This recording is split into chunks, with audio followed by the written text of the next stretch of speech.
शुरू करते हैं। नया जो टॉपिक है हमारा नॉर्मल यानी अभिलंब। तो बेटा कल वाली बात को फिर से एक बार याद करो। ये हमारा एक सर्कल था और इस सर्कल को टच करती हुई एक लाइन चली गई। ये इस लाइन को हम क्या बोल रहे थे कल? स्पर्शी यानी टेंजेंट। स्पर्शी यानी टेंजेंट। अब बात आई कि नॉर्मल क्या है। तो बच्चों स्पर्शी के ऊपर एक लंब अगर आप डाल दो तो वो हमारा क्या कहलाता है? अभिलंब। तो सीधा सीधा क्लियर हो रहा है, स्पष्ट हो रहा कि अगर आप स्पर्शी के ऊपर एक लंब डाल दो, सपोज करो आपने ये लंब डाल दिया, लंब का मतलब 90 डिग्री बनाए, तो ये आपका क्या है? अभिलंब। समझ में आ गई बात? अब बात ये आती है कि हमें लंब कहाँ डालने में फायदा। भाई आप लंब यहाँ डाल दो, यहाँ भी कोई दिक्कत नहीं, यहाँ डाल दो, यहाँ भी कोई दिक्कत नहीं, यहाँ डाल दो, यहाँ भी कोई दिक्कत नहीं। सारे अभिलंब है स्पर्शी के ऊपर 90 डिग्री बनाने वाली जितनी भी लाइन है सब अभिलंब कहलाएंगे। लेकिन मेन बात यह है कि हमें कौन से में फायदा है? हमें फायदा इसमें ये जो हमारा पॉइंट ऑफ कांटेक्ट था स्पर्श बिंदु, हम इसके ऊपर लंब डालते हैं ये, तो इसको हम क्या बोलेंगे? अभिलंब। अब यहां से हमें क्या फायदा मिला? फायदा ये मिला, अगर तुम्हारे से अभिलंब का समीकरण पूछा जाए तो बेटा अभिलंब के समीकरण के लिए ये बिंदु तो पहले से ही पॉइंट ऑफ कांटेक्ट है, यानी x1, y1 है तो पहले से ही। तो जब आपसे अभिलंब का समीकरण पूछा जाएगा तो अभिलंब भी तो एक रेखा ही है। तो अगर आपसे अभिलंब का समीकरण पूछा जाए तो क्या हो जाएगा? y माइनस y1 बराबर m और x माइनस x1। क्योंकि अभिलंब भी एक रेखा है, स्पर्शी भी एक रेखा है, तो अभिलंब का समीकरण भी एक रेखा का समीकरण होगा, स्पर्शी का समीकरण भी एक रेखा का समीकरण होगा। क्लियर बात? तो इसीलिए क्या है, अभिलंब हम कहाँ डालेंगे? पॉइंट ऑफ कांटेक्ट के ऊपर। यानी स्पर्शी जो हमारी लाइन है इसके पॉइंट ऑफ कांटेक्ट के ऊपर 90 डिग्री बनाने वाली एक लाइन क्या कहलाएगी? अभिलंब। वो चाहे इधर से भी आप डालते तो भी एक ही बात है, इसको आप पीछे तक बढ़ा दे तो कोई दिक्कत वाली बात नहीं, इससे कोई फर्क नहीं पड़ेगा। तो इट्स ओके, ये बात क्लियर हुई। अब बात आती है अभिलंब की सबसे पहले ढाल की। तो हम लिखेंगे यहाँ से अभिलंब की प्रवणता। तो बेटा अभिलंब की प्रवणता क्या होगी आपके पास? m बराबर -1 upon dy/dx eight x1 y1। अब ये कैसे आई? अब जिन बच्चों ने 11th में थोड़ा याद रख रखा है उन्हें तो पता लग ही गया। देखो बच्चों ऐसे आई क्योंकि अभिलंब और स्पर्शी एक दूसरे के ऊपर 90 डिग्री बना रहे। तो अगर ये आपकी स्पर्शी है तो स्पर्शी की प्रवणता कितनी? m1, और ये आपका अभिलंब है, अभिलंब की प्रवणता कितनी? m2। तो m1 डॉट m2 बराबर -1 और अभिलंब की प्रवणता m2 बराबर -1 अपॉन m1 यानी स्पर्शी की प्रवणता। तो अभिलंब की प्रवणता m2 बराबर -1 अपॉन स्पर्शी की प्रवणता। तो इसीलिए हमने क्या लिखी है? अभिलंब की प्रवणता m बराबर -1 अपॉन स्पर्शी की प्रवणता। और स्पर्शी की प्रवणता क्या होती है? dy/dx eight x1 y1। बाकी सब कुछ सेम है, कोई दिक्कत वाली बात नहीं है। बाकी सब एज इट इज चलेगा, जो कल था सेम वही बात है, केवल प्रवणता में थोड़ा सा चेंज आया। अभिलंब की प्रवणता ये है। तो अभिलंब की समीकरण तुम्हारे से पूछे तो प्रवणता ये वाली रखनी है। बाकी अभिलंब की समीकरण भी एक रेखा की समीकरण है, जैसे स्पर्शी की समीकरण, सेम वही चीज है। तो अब हम इसके कुछ क्वेश्चन करेंगे। तुमने कुछ प्रॉब्लम भी पूछी थी तो इन क्वेश्चन को हम करेंगे। जैसे क्वेश्चन नंबर 10। बेटा 10वें क्वेश्चन में आया y बराबर 1 अपॉन x माइनस 1। ये कहता है x does not equal to 1। ये कहता है सॉरी माइनस क्या हुआ है? x does not equal to -1। -1 नहीं 1 होगा है, क्योंकि 1 से तो 0 हो रहा, कुछ ना कुछ मिसप्रिंट है इसमें। चलो तो ये आया y is equal to 1 upon x minus 1। Equation number 1 डाल दी इस पे हमने। अब पूछा क्या है तुम्हारे से? प्रवणता -1 वाली सभी रेखाओं का समीकरण ज्ञात करो जो वक्र इतने को स्पर्श करती हैं। यानी इस वक्र की हमें क्या निकालनी है? स्पर्शी। और इस वक्र की स्पर्शी के लिए क्या कहा? इसने प्रवणता कितनी होनी चाहिए? -1। तो बेटा स्पर्शी के लिए सबसे कल भी आपको बहुत बार बताया, आज फिर से मैं यही बात बता रहा हूँ कि आपको सबसे पहले किसकी जरूरत है? स्पर्श बिंदु की। स्पर्श बिंदु नहीं है तो मान लो आप। तो आपने मान लिया, बिल्कुल रटी रटाई बात है, माना स्पर्श बिंदु x1 y1 है, तब यह एक को संतुष्ट करेंगे। तो y1 बराबर 1/x1 - 1 समीकरण नंबर 2। क्लियर होगी बात? सेम बिल्कुल कल वाली बात है, कुछ नया काम नहीं करा हमने। उसके बाद हम क्या करते थे, समीकरण एक का x के सापेक्ष अवकलन करने पर, तो जब समीकरण एक का x के सापेक्ष अवकलन किया तो dy/dx is equal to 1/x का आया -1/x - 1 का स्क्वायर। इस पर हमने डाल दिया समीकरण 3। वैसे तो आप चलो डाल ही दो, इस पर डाल दिया हमने समीकरण 3। क्लियर होगी बात यहाँ तक?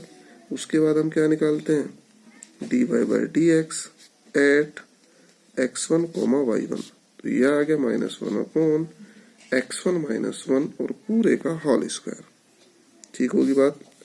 तो ये क्या है हमारी, इसको हमने कैसे लिख दिया m1, और ये क्या है हमारी स्पर्शी की प्रवणता। तो बेटा यहाँ आने के बाद मैंने बोला था आप रुक जाएंगे, अगर अभिलंब का जिक्र चल रहा था आप अभिलंब की प्रवणता निकाल कर रुक जाएंगे। अब स्पर्शी की प्रवणता अकॉर्डिंग टू क्वेश्चन ये है, लेकिन ये क्या कह रहा कि प्रवणता कितनी होनी चाहिए, -1, तो इसकी वैल्यू कहाँ के बराबर लेके चलेंगे, -1 के। तो आप लिखोगे यहाँ से प्रश्नानुसार क्या है प्रवणता, प्रवणता बराबर कितनी है, -1। तो प्रवणता को आप -1 रखो, यानी -1/x1 - 1 का होल स्क्वायर बराबर -1। बात समझ में आ रही होगी? यहाँ तक की तो स्टेप बिल्कुल सेम बाई सेम वही है। यहाँ आने के बाद आपने लिखा x1 - 1 का होल स्क्वायर बराबर 1, क्रॉस मल्टीप्लाई माइनस से माइनस कैंसिल हो गया, और x1 - 1 बराबर आ गया आपके पास, अगर आप स्क्वायर को इधर लाए तो +-1 हो जाएगा, लेकिन खाली एक ही समीकरण आएगी फिर, तो हमने इसको लगा दिया प्लस, खाली प्लस ले लिया मैंने, माइनस का तुम अपने आप कर लेना। तो x1 बराबर आ गया आपके पास 2। बेटा जब x1 2 आ गया तो इसके बाद का काम तुम्हारे सबके याद है, इसको रख दिया आपने समीकरण 2 में। तो जब आप समीकरण 2 में रखोगे तो यहाँ से क्या आ जाएगा आपके पास, y1 की वैल्यू। ये समीकरण 2 इसीलिए होती है। तो जब आपके पास y1 की वैल्यू आ गई तो फिर कोई दिक्कत ही नहीं है। फिर तो आपसे क्या पूछे, स्पर्शी का समीकरण। तो स्पर्शी का समीकरण क्या होता है, y - y1 जो भी आया, m कितना है आपका -1, और x - x1 कितना है 2, y1 जो आएगा वो यहाँ रख दो। तो बड़ा सिंपल क्वेश्चन है बिल्कुल। थोड़ा सा कंसेप्ट क्लियर करो, एक बार फिर से ना कोशिश करो, नहीं होता फिर से मेरे से पूछो। तो 4 प्रॉब्लम है, हालांकि प्रॉब्लम में तुम्हें एक ही बता रहा हूँ, वो इसलिए कि ताकि तुम लोग एक बार फिर से इन्हें ट्राई करें, क्योंकि बहुत ही ज्यादा इजी है, कोई दिक्कत नहीं आएगी। तो थोड़ा सा आगे की तरफ को बढ़े, 15 तक के क्वेश्चन हमने कल कर दिए थे। अब लिखते हैं क्वेश्चन नंबर 16। तो भाई क्वेश्चन नंबर 16 में जो आया आपके पास, सिद्ध कीजिए वक्र, एक्सरसाइज 6.3 16 में आया हमारे पास, सिद्ध कीजिए वक्र y बराबर 7x³ + 11, ये वक्र y बराबर 7x³ + 11 के उन बिंदुओं पर स्पर्श रेखाएं समांतर हैं। ध्यान दें, उन बिंदुओं पर स्पर्श रेखाएं समांतर है जहां x बराबर 2 तथा x बराबर -2 है। यानी हमें x का मान दिया है इसने 2 दिया, और दूसरा क्या दिया -2, और ये कह रहा है कि इन दोनों पर स्पर्श रेखा क्या है, समांतर। तो बेटा बिंदु तो दिया हुआ, इस बार बिंदु की तो कोई जरूरत नहीं है, अगर x रख के y निकालना चाहो निकाल लो। लेकिन चलो भी देखते हैं कि उसने स्पर्श रेखा के केवल ढाल की बात करी। उन बिंदुओं पर स्पर्श रेखाएं समांतर है, तो इन स्पर्श रेखाओं की केवल काहे की बात करी इसने, ढाल की, स्लॉप की। तो स्लॉप के लिए हमने क्या लिखा है यहाँ से, x के सापेक्ष अवकलन करने पर, तो dy/dx इज इक्वल टू 7 या 21 x², समीकरण 2। अब आप dy/dx एट x बराबर 2, तो 21 × 2 का स्क्वायर, यानी 21 × 4, 4 × 4, 4 × 2 84। उसके बाद आपने निकाला dy/dx एट x बराबर -2, तो यह आ गया 21 × -2 का स्क्वायर, 21 × 4 84। तो बेटा आप क्या देख रहे, इसको आप m1 कह दो, इसको m2 अगर बोल दो तो दोनों इक्वल नहीं है। तो ये तो प्रूफ करना था, इन दोनों बिंदुओं पर स्पर्श रेखाएं क्या है, समांतर। तो दोनों की ढाल क्या आ रही, दोनों बिंदुओं पर समांतर। तो आप लिख देंगे नीचे एक लाइन, इससे स्पष्ट होता है कि x बराबर 2 व x बराबर -2 दोनों पर स्पर्श रेखाएं समांतर हैं। 16 के बाद 17 क्वेश्चन देखो आप। 17 के बाद इजी से, चलो एक आध फिर भी मैं तुम्हें बता दूंगा।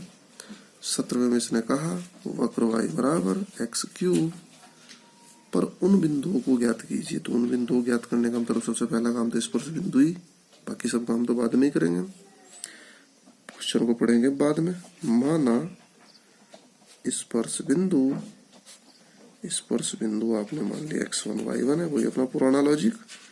तो लिखेंगे आप समीकरण एक को संतुष्ट करते हैं, तो y1 बराबर x1 का क्यूब, तो इस पर डाल दिया आपने समीकरण 2। अब संतुष्ट करने के बाद आप लिखते हैं x के सापेक्ष अवकलन करने पर, किसका? समीकरण 1 का। तो जब समीकरण 1 का x के सापेक्ष अवकलन किया तो dy by D X is equal to 3x square. उसके बाद अगली जो लाइन होती है हमारी dy by D X at x1 y1, तो कितनी आ गई 3x1 का स्क्वायर। और ये क्या होती है हमारी स्पर्शी की ढाल, और इसको आपने m1 और क्या लिख दिया आगे माना, तो हमने स्पर्शी की ढाल m1 इसको मान लिया। अब देखो इसने कहा क्या, ये कहता है उन बिंदुओं को ज्ञात कीजिए जहां पर स्पर्श रेखा की प्रवणता, इट इज स्पर्श रेखा की प्रवणता, ये काहे के बराबर इसने कही, y निर्देशांक के बराबर है। तो आप क्या लिखोगे यहाँ पर, बेटा यहाँ आके रुक जाना, बस यहीं आके क्वेश्चन सोचना है तुम्हें। प्रश्नानुसार स्पर्शी की प्रवणता बराबर कहे के y निर्देशांक। तो स्पर्शी की प्रवणता आपने अभी भी लिखी 3x1 स्क्वायर, और y निर्देशांक, तो बच्चों y निर्देशांक क्या है आपका, देखो x1 y1, तो y निर्देशांक है आपका y1। तो ये जो है इसको मान को उठा के आप कहाँ रख दो, समीकरण 2 में, क्योंकि वो इसी काम के लिए होती है। तो समीकरण 2 में मान रखने पर ये भाई आपकी समीकरण 2 है y1, तो y1 के बदले हमने रख दिया 3x1 स्क्वायर और बराबर आ गया आपका x1 का क्यूब। क्लियर होगी बात? इसको आप इधर ले आए तो x1 का cube minus 3x1 square equal to 0। तो भाई x1 हमने कॉमन ले लिया और x1 का स्क्वायर ले लिया, बल्कि कॉमन अंदर आ गया x1 माइनस 3 इक्वल टू 0। तो भाई x1 बराबर 0 और x1 बराबर 3। तो बेटा x1 के दोनों मान उठा के कहाँ रख दो, समीकरण 2 में। तो समीकरण 2 में जब आपने x1 0 रखा तो y1 भी 0, तो एक बिंदु तो 0 ही आ गया आपके पास। यहाँ x1 का मान 3 रखा आपने, तो y1 आ गया 3 3 होती है 27। एक दूसरा जो बिंदु आया 3 और 27, तो बिंदु ही तो ज्ञात करने थे कि वे बिंदु बताओ, बिंदु है क्या क्या, वो बिंदु मैंने तुम्हें बता दिए। तो अभी मैं एक आध क्वेश्चन और बताता हूँ। आज का जो होमवर्क रहेगा 6.3 के बचे हुए प्रश्न, 4-5 प्रश्न इसके बच रहे हैं। 18, 19, 20, 21, 22, 24, 25 और 26, 27 तो ऑब्जेक्टिव है, और बीच का एक क्वेश्चन बड़ा इंपॉर्टेंट है 23। ये मैं तुम्हें बताने जा रहा हूँ। 23 में इसने कहा सिद्ध कीजिए वक्र यानी x बराबर y स्क्वायर, समीकरण 1 डाल दी, और दूसरा आ गया आपके पास एक्स वाई बराबर के, समीकरण 2। पहला है x बराबर वाई स्क्वायर, दूसरा है एक्स वाई बराबर के। एक दूसरे को समकोण पर काटते हैं यदि 8 के स्क्वायर बराबर हो। बेटा इन दो वक्र हैं, मैं आपको चित्र से हल्का सा बता दूं। मान लो एक वक्र ये है और एक वक्र ये है, तो ये एक दूसरे को समकोण पर काटते हैं। तो अगर दो वक्र एक दूसरे को समकोण पर काटते हैं तो ऐसे ही नहीं उनका पता लगता, ऐसे पता लगता है। देखो पहले की स्पर्शी और ये होगी दूसरे की स्पर्शी, और दोनों स्पर्शियों के बीच का जो एंगल है वो कितना होगा 90। तो बेटा सबसे पहले हमें किसकी जरूरत पड़ेगी, स्पर्श बिंदु की। तो स्पर्श बिंदु क्या होगा, दोनों वक्रों का कटान बिंदु। इस बार बिंदु मानने की जरूरत नहीं है आपको। तो हम लिखेंगे यहां से दोनों वक्रों का कटान बिंदु ज्ञात करने के लिए समीकरण 1 व 2 को हल करने पर। भाई कटान बिंदु तुम्हें बताइए 1 व 2 को हल करते हैं, तो x का मान वाई स्क्वायर इधर रख दें आप, तो वाई स्क्वायर इंटू वाई बराबर के। भाई x की वैल्यू वाई स्क्वायर रखी, वाई स्क्वायर इंटू वाई बराबर के, तो वाई क्यूब बराबर के, अर्थात y बराबर k की पावर 1/3। बेटा जब ये माना आपने समीकरण 1 में रखा तो समीकरण 1 जो थी x बराबर वाई स्क्वायर, तो वाई स्क्वायर का मतलब k का स्क्वायर, k की 1/3 का स्क्वायर तो k की पावर 2/3, ये आ गया x। तो यानी आपका जो स्पर्श बिंदु आया वो आया k की पावर 2/3 और k की पावर 1/3। तो ये आपका क्या आ गया बेटा, स्पर्श बिंदु। तो यानी स्पर्श बिंदु की व्यवस्था तो होगी हमारे पास। अब दोनों स्पर्शियों का ढाल निकाल लो आप, पहले वक्र की स्पर्शी का ढाल भी और दूसरी का भी। तो हम लिखेंगे यहां से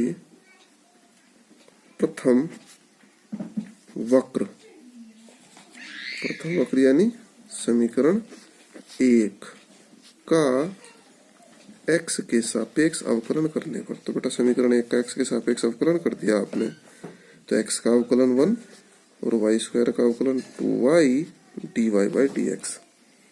तो ये आ गया आपके पास dy by dx equal to 1/2y और dy by dx at point क्या था भाई आपका, k की पावर 2/3 और k की पावर 1/3। तो ये आ गया 1/2y, y का मतलब k की पावर 1/3 और इसको हमने क्या मान लिया m1। और बेटा है क्या है, ये प्रथम वक्र के ऊपर करा तुमने कार्यक्रम, तो ये क्या है, प्रथम वक्र की स्पर्शी का ढाल। तो ये क्या है, प्रथम वक्र की स्पर्शी का ढाल। अब बेटा दूसरे के लिए, तो दूसरे के लिए आप एक काम करो, दूसरे का अवकलन करो। समीकरण 2 का x के सापेक्ष अवकलन करने पर, तो समीकरण 2 में पहला फलन x जू का तू y का अवकलन dy by dx plus y जू का तू x का अवकलन 1 और k हो गया 0। तो बेटा dy by dx equal to minus y upon x। तो अब हमने निकाला dy by dx at point था आपका k की पावर 2/3 और k की पावर 1/3, तो माइनस y अपॉन x। तो y का मतलब k की पावर 1/3 और x का मतलब k की पावर 2/3। क्लियर होगी बात। तो इसको आपने लिख दिया m2 और m2 के आगे आप क्या लिखोगे कि दूसरे वक्र की स्पर्शी का ढाल। बेटा दोनों वक्रों की स्पर्शी के ढाल आगे, तो दोनों वक्र अगर एक दूसरे को 90 पर काटते हैं तो दोनों वक्रों की जो स्पर्शी है वो भी एक दूसरे को 90 पर काटेंगे, और जब दोनों वक्रों की स्पर्शी एक दूसरे को 90 पर काटेंगी तो इनके जो ढलान है m1 डॉट m2 बराबर क्या होगा, -1। आप यहाँ लिखेंगे चूंकि दोनों वक्र एक दूसरे को 90 पर काटते हैं अतः दोनों की स्पर्शी भी एक दूसरे को 90 पर काटेगी, अतः m1 डॉट m2 बराबर -1। तो बेटा m1 की जो वैल्यू थी हमारी कितनी थी भाई, m1 1/2 k की पावर 1/3, 1/2 k की पावर 1/3 और m2 जो आई हमारी माइनस k की पावर 1/3 और k की पावर 2/3 इक्वल टू -1। माइनस से माइनस कैंसिल, k की पावर 1/3 से k की पावर 1/3 कैंसिल, क्रॉस मल्टीप्लाई कर दी तो 2 k की पावर 2/3 बराबर 1। अब आपने क्या कर दिया, दोनों ओर क्या करने पर, घन करने पर। तो बेटा जब घन करोगे 2 का घन कितना 8 और k का घन करोगे तो k स्क्वायर और बराबर 1। शायद यही हमें प्रूव करना था।